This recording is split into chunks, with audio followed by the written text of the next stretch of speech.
Эзний хайр инрэл дуустдаггүй. Өршөөлт нь төгсгөлгүй. Өглөө бүр энэ нь цоо шиг. Таны итгэлт байдал юутай авгавэ. Хермоны шүүдэр өглөөний хөтөлбөр эхэлж байна.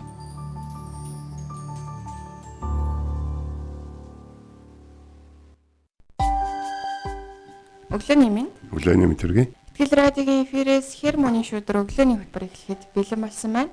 Эфирт пастор Сайна болон хөтлөгч Оминаар ажиллаж байна. Сонсогчдоо сайхан амарсан уу? Танд өглөөний минь төргий. За өнөө өглөөсөө нөгөө бүртих юу лээ? Цэлмэг тэнгэрт. Ямар ч үүлгүй, бүртих үүлгүй тий. Тийм өглөө энэ те. Тэгэхээр өнөөдөр их гоё өдөр болох нэ. Бас ийм одоо юу гэх юм ирж явахдаа бодож ирсэн нөгөө нэг. Есүс сүмийг цэвэрлээд сүм төвчөрхөн болж байгаа шүү дээ тий. Тэгэл нөгөө хүмүүс бодсон багтаа. За ингэчлээ. Нөгөө хүмүүсийг өгөө явуулчлаа тий. Цэвэрлжлээ тий. Одоо тийг яах гээд байгаа энэ сүм дотор. Энэ нэг цэвэрхэн цэлийсэн ийм баргал идэгүү зэлүүд гэж бол бодсон баг тий. Харин одоо л хүмүүс янз бүрийн юм хийхэ болсон учраас сүмд бурхан ажиллаа их цаг эхэлж байгаа гэж. Ингээ нөгөө нэг хуваалцах үгээ ингээл бодоод ингээ тавьчих та. Замдаа ер нь маш их юм аж аргалтай явчихсан гэх юм уу? Тийм байла. Сонсогч таны хувьд бас энэ өнөөдөр ямар хөө эхэлж гин те? Замдаа бас амьдралын сайн сайхныг бас бидний гонигтай бухимдалтай болох гэж байгаа бүхнээс хамгаалж тэгж бодож санаж харж сорвол биднэрт бас өөрсдөд маань бас те амар амгалан амьдрах эзнийг илүү их сонсох маш гоё одоо гүүр болж байгаа шүү гэж бас хэлмээр санагдаж байна. Тэгэд яг нөгөө дулаарчлаа гэж бодонгууд ерөөсөө заал сэрүүн болчихж байна тий. Тэр би бас өнөөгөө гинтлээ пранктоллаа гэдэг шиг дулаан байгаах гэж бодож ирсэн. Маш хөтөн байсан нам миний хувьд. Тэгэхээр бас хитрхийн нөгөө нэмэглэх гадуур хувцснуудаа тайлах бас болоогүй болов уу гэж өнөөгөө бас бодож ил нэлийн даарсан. Тэгээ би бас нөгөө малгайтай цамцан дээр бичиг өмсөл өрөөд ирсэн. Тэгээ яг гарангуудаа автобусны буудлын модал дээр те хүмүүс ингээ над руу хараад те гангуу үний гэдэг шиг л хараад байсан. Тэгэл би тэгээ хүмүүс өөр оролт зүт тавьчихлаа шүү. Харин тийм. Тэгэхээр гоё дулаа. Зүгээрээ. Сэрүүн байдаг шүү. Зүгээрээ гэдэг. Би бас бодосоо гэж хүсэж байна. Өнөөгөө бас нөгөө чимээгүй цагаа хийжсэн чинь. За.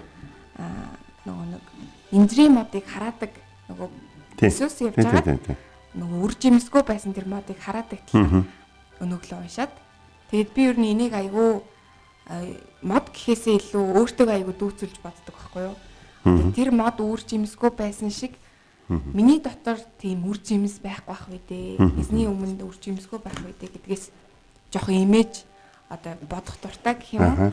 Тэгээд хүн болгоны дотор нэг юм инжирийн мод байдаг юм шиг надад санагддаг байхгүй юу. Тэгэхээр тэр инжирийн модоо яаж услана, яаж арчилж тордно, тэндээс одоо тэр үр жимс гардаг учраас бид бас өөрсдийнхөө тэр дотор зүйлсүүдийг услах, тордох, арчлах тэр зүйлсүүдээ ерөөсөө мартаж болохгүй гэдэг зүйлийг өнөөгөө өөртөө дахиж сануулж байлаа. Тийм яг үнэ. Инжирийн модны тухай сургаалт зөвлөлийг маа найз компани захирлахгүй. Тэр нэг удаа ажилчтай ингэж хуваалцсан байсан. Нэг өдөр тэрний уур нөрсөн гинэ. Ягаад тэгэхээр ажилчид нь ерөөсөө ажил хийхгүй ингээд ер нь бол компани айгүй хэвцүү байдалд орсон гэж байна. Тэр чинь 2010 оны үе яахгүй. Тэгээд маш хэцүү байдалд ороод ер нь ажилчдаасаа нэг 2 хүнийг үлдээгээл бусдын бүгдийг алсан. Тэгтээ дараад нэг хүнийг бүр амар хайж олоод бутгаад ажилд авсан гинэ. Тэгээ нөгөө нэг эхнэр нь хэлсэн юм. Яагаад тэгж байгаа юм чи? Хүнээр тоглож байгаа юм шиг гэдгсэн чи би буруу хүн алсан байлаа. Яагаад тэгэхээр яг тэр чинь нөгөө итгэгч хүн энэ түүхийг аягүй сайн мэддэг. Тэгээ нэг өдөр гинтхэн цуглааныхыг нэ компаниг ажилладаг ер нь ажил хийд юм уу гэд компьютеруудын шалгасан юм байна. Ховын юунаас бас тийм. Гэтэл ихэнх хүмүүсийн компьютер баг ажил хөдөлмөрлөлтөй холбоотой юу багтай тэгээ дээр нь нөгөө нэг юм интернет хэрэглээ эдгээр нь ажлын шугамынх биш байгаа нь тодорхой болсон. Тэнгууд нөгөө төр чинь маш их бухимдаж гомдохтой. Тэдэртэй ярилцсан чи өөрсдөө өмөрсөн учраас ихэнхийг хаалцсан. Харин нэг ажилтны компьютерийг нөгөө нэг зэгцэлж дараагийн хэрэглэх хүндэд зориулж нөгөө форматлж янз бүрийн юм устгах гээд ингэхдээ баг ярьж исэн бүх зүйлүүд дээр тэр хүн судалгаа хийж ажилласан байгааг анзаарсан байгаа байхгүй. Тэгээд тэр хүнээ очиод чи яг хийжсэн бүхнээ үргэлжлүүлээд хийж болно шүү гэж. Хэдин чи харин ягаад өөрийгөө ийм гэж хэлээгүй тэд нартай хамт намайг сэрсэн бэ гэсэн чи би хамт олно хэрэгтэй гэж. Тэгэхээр зөв хүнээ бас ингээд явах тохиолдол байдаг. Харин Есүс бол тэр модыг хараасан шалтгаан бол үнэхээр үнэн бодтой зөв хормоггүй байсан гэдгийг бид нар санах хэрэгтэй. Хэрвээ Есүс хин нэгнийг гимш гэж байгаа бол гимшил шүү дээ. Амен. Үгийн цаг руу орохоос өмнө хамтдаа магтцгаая.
Бурхан, та миний бурхан. Би таныг эртлэн хайхвалаа. Усгүй хоорой ангамл газарт сэтгэл минь танаар сангаж, би махбат минь таныг хүсн тимүүлж байна. Дуурал 63-ийн 1.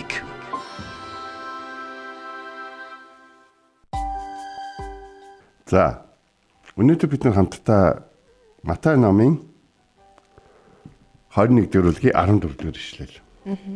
Сүмд байхад түүн дээр хараагүй доглон хүмүүс ирэхэд тэр тэднийг идгээжээ гэдгсэн үг.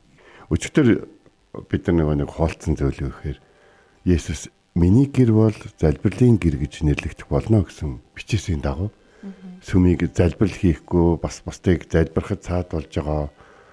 Ер нь бол нэг юм залбирахад бол хэцүү болсон тэр сүмийн нөхцөл байдлыг хараад Есүс одоо тэрийг цэвэрлсэн байна. За Есүс энэ бүхнийг хийсэн.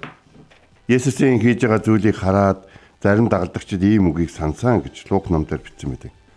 Одоо таны өргөөг хайрлах сэтгэл намайг залхих болно гэж. Тэгэхээр хүн эзний өргөөг хайрлна, эзнийг хайрлна гэдэг бол яг үндэ ингээд хүмүүстэй өө чи хайрладаг юм уу, ямар гоё юм бэ гэдэг ингээд хүмүүсийн хайр татах асуудал биш гэж магадгүй. Харин бид нар эзнийг хайрлаж эзний үгийн дагуу амьдрснараа хүмүүст төвөгтэй хүн байж магадгүй. Хүмүүсийн хувьд зүгээр л хийдэг гэмиг хийхгүй, зүгээр л хэлдэг үгийг хэлэхгүй, тэ зүгээр л ярьдаг одоо янз бүрийн сувгийн яриануудыг ярьдаггүй, одоо маазардаггүй, одоо тэ бас хэл хязгаараа мэддэг, одоо юу гэдгийг тэ юмнаас татгалздаг. Ерөөсөө итгэгч хүмүүс Солонгост нэг удаа явж байхад намайг тэгсэн аахгүй. Би Солонгос 2 танихгүй хүнээс юм 2 өөр Ирак завж ирсэн. Нэг солонгос хүн болохоор Исан Саран буюу сонин хүн штэ. Итгэгчнээс чинь их сонин хүмүүс байдаг аахгүй гэдэг үгийг хэлсэн байхгүй. Тэгээ хамт ажилладаг байсан их ч аахгүй. Тэгээ би яагаад та тэгж хэлж байгаа гэж. Хөөхстой болох юм байхгүй. Уг нь бол бүхнийг бүтээгчид итгэдэг хүмүүс яваад штэ. Тэр их чинь харснаар бол ерөөсөө нэг хийж болох юм байхгүй. Энэ ч болохгүй, тэр ч болохгүй гэдэг хүмүүс байдаг. Тэгээ би яагаад тэгж харагдсан юм болоо гэж бодоод өнгөрсөн. Тэгтэл бас дараа нь бодохгүй. Тэр их чигээ юу хийх гээд дандаа итгэгч хүнээс асуугаад тэднэр нь татгалзаа яваад байсан юм аа гэж. Өөрийнхөө өнцгөөс асуухгүй. Дандаа буруу юм асуугаад байвал тэгэл татгалзаад биш үү ойлгож штэ. Тийм. Бас нэг зүйл нэг ихээр би нэг хэдэн пастортайгаа, Монгол пастортайгаа хамт Солонгост явж ирсэн чинь одоо энэ тэрэлжид үйлчлэг мөнгөн ундах пастор саяны гарцсан дээр нэг хүн бидний харснаа та нар пастор одоо гэж тийм гэсэн чинь нэг юм хэлсэн байхгүй. Тэгэхээр юу гэсэн бэ гэдгсэн чинь нарийн хаалгаар орж ийн үү гэж асуусан гинэ. Та нар хэцүү сонголт. Тэгээд тэр нь бол яг Солонгос итгэгчдийн танд та нар хэцүү сонголт хийсэн хүмүүс шүү гэж хүндэлж байгаа гэсэн утгатай юм байна. Тэгээ хүн болгон сонголт хийдгүү сонголтыг хийж амьдрий гэж боддгоо амьдрий, амьдралаар амьдарч ажиллая гэж боддгоо ажлыг заа гэсэн гэж. Тэр утгаар л хэлж байгаа юм л. Тэгэд ийм байдлаар харин Есүс сүмд хурж ирэл дээ. За өргөлийг нь ойртуулад ингээд хонь хорог зараад байгаа юм байна те. За бас хэцүү шттэ. Бас энэ хуурамч бурхны зургатаа зоосоор гүйлгээ хийгээд ахын те. Тэгэд ингээд сольж байгаа юм байна те. За тэгээд одоо ингээд бас сүмд чинь янз бас ингээд өнөр танар манар гэдэг чим ингээд янз бүрийн хүмүүс орж ирээд байвал бас ингээд хэцүү шттэ гэдэг ингээд ийшээч зогсох хэсэг, ийшээч зогсох хэсэг, ингэх хэсэг, ийшээгаа тийм хүмүүс орно, ийшээ ийм хүмүүс орно гэд баахан дүрм журм. Тэгвэл амралтын өдрөстэй холбоотой гэхэд 49 зүйл тийм Библиэлд байдгүй ёс журм фарисеучудад жишээ байсан багтдаг байхгүй. Тэгэхээр чи одоо тэгээд Библиэлд байхгүй юмыг алийг төрж байгаагаа мэдгүй болохоор хүмүүс маш их буруутгалд ордог гэсэн учраас тэдгээр хүмүүс нэг л мэдгэн бурхнаас тод сонсогддог болцсон байсан гэсэн. Нийс цэвэрлсэн. Цэвэрлсний дараа тэд нар бохомдсон шүү дээ. За яг та ингээд доош юус нэг хөгөө явуулчлаа. Нөгөө өргөл зарж ирсэн хүмүүсийг хөгөө явуулчлаа. За одоо тэгээд яг хүмүүс өргөлж байхгүй боллоо, тий? Хүмүүс одоо өргөл өргөх мөнгөж байхгүй боллоо. За тэгээд та одоо юу хүсэж байгаа гэдгсэн чинь тэднэрт ингээд тэднэр нь байж сүм үйл ажиллагаатай юм шиг бүр болцсон байгаа байхгүй. Гэтэл түүн дээр хүмүүс хараагүй доглон хүмүүсийг авчирсан. Тэгээд тэр тэднийг итгэж өгсөн байна. Хараагүй. Бас доглон хүмүүс гэж. Тэгэхээр тэдгээр хүмүүс сүм бол эмнэлэг биш гэж хүмүүс хэлэх байх л та тийм. Тэгэхээр би бол тэгж бодож байна. Сүмд хийгддэг зүйлсүүдийн нэг нь бол юу гэхээр өршөөл хайр инэрл, хоёрдугаар гэхээр инэрл нэгүүлсэл бас нэг зүйлүүд нь гэхээр сүмд бид нэр хүмүүсд бурхны одоо хайрын зүрх сэтгэл мөн чанарыг харуулж хүмүүст инэрлийн үйлчлэлүүдийг ер нь бол хийдэг байх хэрэгтэй. Сүмийн хаалгыг хаах нээх эрх нь бол бурханд байдаг болохоос бидний одоо юу гэдгийг үзэл бодолд бол байдгүй гэж. Бидний үзэл бодол чинь те ядаргаа. Бидний дотор жишээ нь миний хувьд нэг зүйл айгүй хатуу олон жил болсон. Яагаад тэгэхээр тийм хүмүүсээс одоо шахалсууч байна. Би бол надтай сохтуудаа ярих хэрэггүй шүү. Би өөр ингээ хатуу. Тэгээд хэсэг хугацааны дараа яасан. Би ганцаарцсан. Яагаад тэгэхээр би нэг хил ярьгаа тогтоолоо шүү дээ, тэ. Сохтуу бол надтай яриад хэрэггүй шүү гэсэн чинь. Миний хэд хэдэн найзууд над руу залхаа байлаа. Ер нь нэг тийм болсон. Тэгсэн чинь сохтуудаа хүмүүс чи их юм ярьд юм шүү дээ. Тэгээд сохтуудаа сонсч хүн их хайд юм шүү дээ. За тэгээ би дараад нь за ирүүлч бай, сохтууч бай. Хин нэгэнд нь би хэрэгтэй бол тэгээ хэрэгтэй байя гэж. Бол шийдсэн. Гэхдээ сохтуу хүн эдэн цаг ярьж байгаагаа мэддэггүй нэцүүтэй шүн 3:40 залгаад хаана байна гэдэр гэдэг шнэ. За юу руугаа намл руугаа эргэж орё. Сүмд байхад тэн дээр түүн дээр хараагүй доглон хүмүүс ирсэн. Бид эдгэх гэдэг энэ ойлголтыг бол бурхны мөн чанар гэдгийг ойлгох хэрэгтэй. Яхаа лапаа юу те бурхан бол эдгээгч. Бурхан эдгээдэг бурхан. Бурхан төхөн ингээл хүн төрлөختөн баахан дөрвөн журмууд яриад байдаг нэг юм шиг.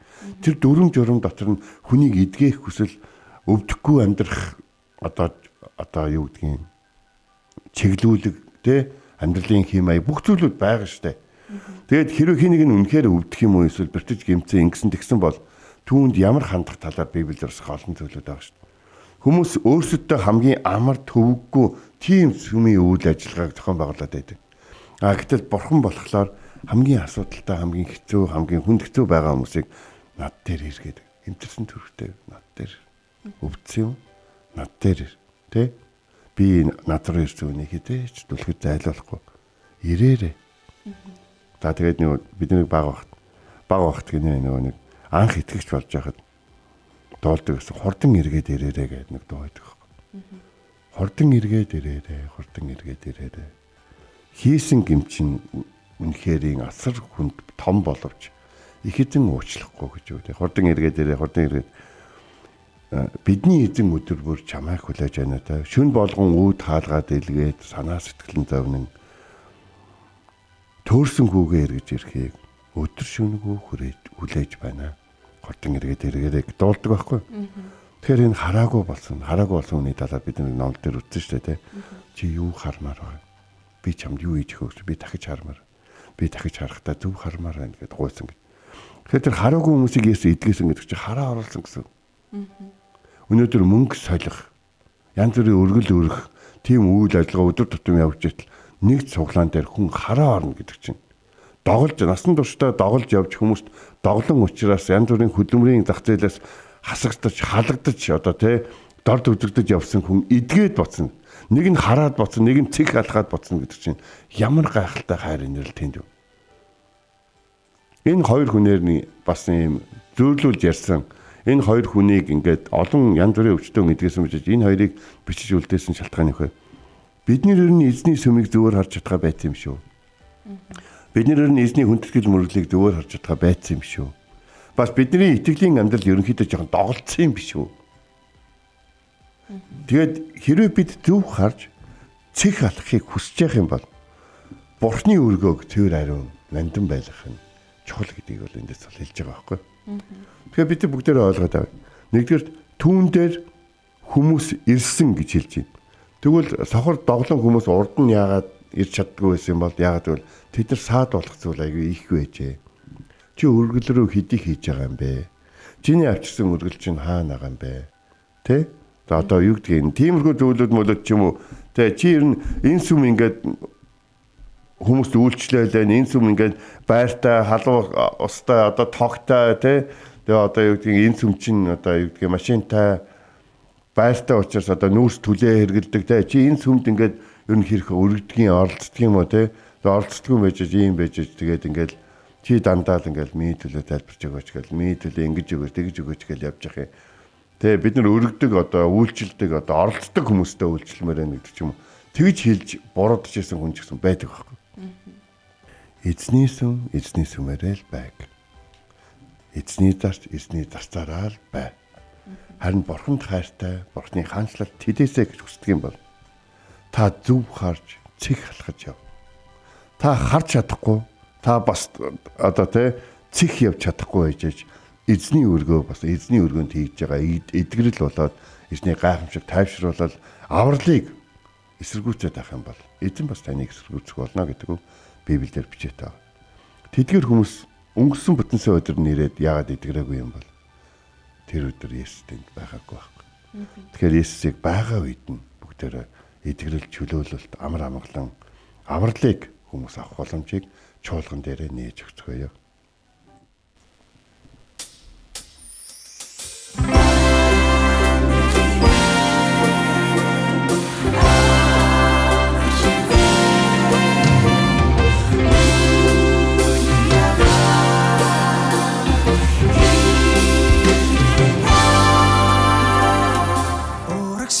Зориг минь та унтрах үед минь гэрэл минь та усыг давах итгэл минь та их эзэн минь та үлэх үед минь тайвшрал минь та унах үед минь түшиг минь та бүхлийг ялах итгэл минь та их эзэн минь та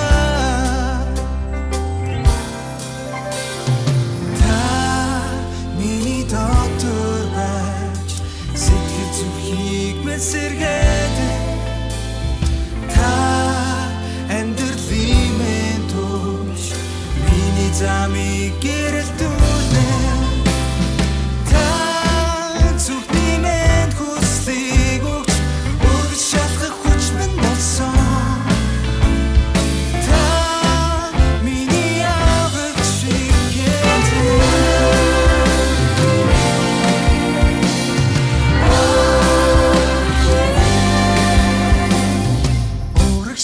зориг минь та унтрах үед минь гэрэл минь та усыг давах итгэл минь та их эзэн минь та үлэх үед минь тайвшрал минь та унах үед минь түшиг минь та бүхлийг ялах итгэл минь та их эзэн минь та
Бид өнөөдрийн үгийн цагаараа Матай 21:14. Сүүнд байхад нь түүн дээр сохор доглон хүмүүс ирэхэд тэр тэднийг эдгээжээ гэсэн ишлэлийн дагуу хамтдаа суралцлаа.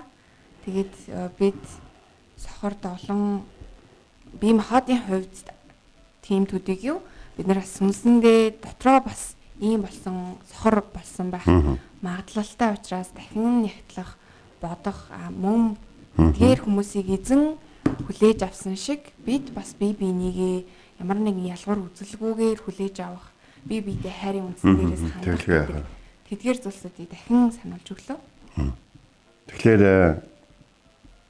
түрүүний нэг солонгос эмэгтэйгийн жишээ байна шүү дээ тийм. Болохгүй юм хэтэрхий их хүмүүс гэж. Тэгвэл бид нар болохгүй хүмүүсийг хараад болохгүй юмуудыг одоо тэгээ болох гэж оролдоод ингэж яхаар зарим зүйлүүд хэрэг болохгүй байсан бол орхих чадaltaй байх хэрэгтэй. Орхиод шин зүйлүүдийг бол хийж, шинийг харж, шаардлагатай бол одоо цэвэрлэж одоо тэгээ суллаж, чөлөөлж одоо зайлуулж ингэж сурах хэрэгтэй. Байгууллага дээр жилдээ нэг удаа ч үлээ 2 удаа ингээд нэг юм цэвэрлэгээ ингээд болдог байх. Тэгэхээр л миний өрөөнөөс маш их хэмжээний цаас хаягддаг байхгүй. Библийн хуудасаар төсөл дуусах үед миний өрөөнд хүмүүс гайхандаа 11 хайрцаг одоо хэвлэмэл тийм цаас байсан гэж боддоо. 11 одоо хайрцаг шүү. Тэр бол мэдээж Библийн хуудасаар нэвтрүүлгийн нэг хөтлөгч өгүүлэгч нар уншсан үгийн одоо нооргууд байсан гэсэн. Хаях юмыг нь хай. Цэвэрлэх үедээ цэвэрлэл. Зоригтойгоор цэвэрлэл. Муу дурсамжаас цэвэрлэл, тэ? Одоо юу гэдгийг болж бүтэхгүй үгсээр цэвэрлэл. Бас таныг ингээд харж чадахгүй болтол ингээд таны урмын хугалсан хүмүүсийн үгээс өөрийгөө цэвэрлэл. Доглоод явж байгаа хүн шиг тэ? Таныг доголдуулаад байдаг. Таныг юу ч бүтээсэн хүмүүс сөхөж гаргаж ирээд яриад байдаг тийм одоо дутагдлаа буруу зүйлүүдээ зас өөрөө тэгээд тэрийг бүхнийгээ мэдээж та хийж чадахгүй магадгүй хүмүүс бас хийлцэх байсан бол ажидын хилт их байсан баг л та. Тийм учраас одоо хүртэл хэрвээ та хараагүй өөрийгөө тодорхой хэмжээгээр доглоо яваад байгаа гэж бодож байгаа нэг зүйлийг би таахын хэлмэн. Есүсээр очиж өөрийнхөө дотор сүмийг цэвэрлэл. Тэгээд илүү дутуу юмгүй тийм сүмд эзэнд цэвэр хүндэтгэл мөргөл магтаалыг сүнсээр өрг. Тэгвэл эзэн таныг өөрчилж чинь амьдралд чинь байгаа зүйлүүдийг гэсэн энэ чамд үнэхээр хэрэгтэй гэж юу надтай хамт байхад гэж асуух болно. Тэр үед хаях зүйл их болно шүү. Ингээд хамт залбирая те. Би сонсогчтойгоо ерөө залбирахыг хүсэж байна. Хамгийн сайн ерөөлөөр таныг ерөөхийг хүсэж байна. Их эзэн минь. Таны хүмүүсийг ерөөхийг хүсэж байна. Та хүмүүстэй өөрөө ерөөл. Та өөрөө ард түмэндээ байгаа ерөөл. Та тэдний аягны хувь. Биднэрт олон зүйл байхгүй байгаа боловч хэрвээ та байгаа бол бидэнд бүх юм байгаа гэсэн. Харин та бидэнтэй бүх юм болоод хамт байхад бидэнд олон зүйл байхгүй байгаа бол бид ер нь тантай харилцаан дээр зарим доглон зарим талаар хараагүй байна гэсэн. Нүдийг минь нээж, хөлийг минь тэгшилж өгөөч. Сольцсон өвдгийг мань тэнхрүүлж өгөөч. Та хараагүй гэж юу? Та сонсоогүй гэж өгөөч. Таны эртний үгэнд бол битсэн байд. Тэмээ бид зарим зүйлийг харж чадахгүй. Зарим зүйлийг сонсож чадахгүй. Зарим замаар аятайхан сайн явж чадахгүй. Та биднийг чиглүүлж удирдах өгөөч. Эзэн Есүс амьдрал минь зочлон ирж сүмийг цэвэрлж байгаа адил бидний амьдралыг ч гэсэн цэвэрлэж өгөөч. Тэгээд тэр таны цэвэрлэж өгсөн тэр хоосон тэр янз бүрийн зүйлээр дүүрэн байсан тэр цэлгэр тэр орон зайд таны хүссэн зүйлсүүдийг хурааж цуглуулж дамжуулахыг хүсэж байна. Бүх хүндэтгэл магтаал нь таны амьдралд байх болтугай. Эзэн Есүсийн нэрээр залбирэн гуйлаа. Амен. Энэ хүрээд манай хөтөлбөр өндөрлөж байна. Итгэл радиогийн эфирээс хэр манай шүдэр өглөөний хөтөлбөр танд хүрлээ. Хамт байсан сонсогч танд баярлалаа. Маргааш энэ цагтаа эргээд уулзцгаая. Эзэн таныг харж хандах болтугай.